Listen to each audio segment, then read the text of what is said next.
Alors la technologie va certainement servir le bien commun, c'est une évidence. En revanche, la technologie, ça pollue et là, il faut trouver des réponses aussi.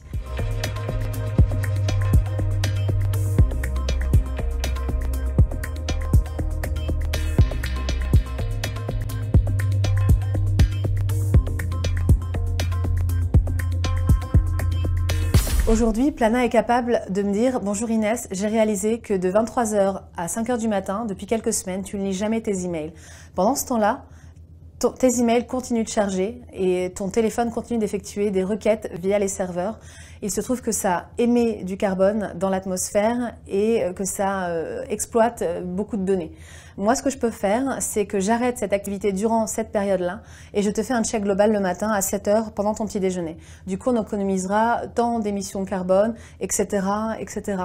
Donc, Plana, aujourd'hui, c'est une technologie qui est capable d'éduquer le citoyen sur ce que ça coûte au quotidien, une application.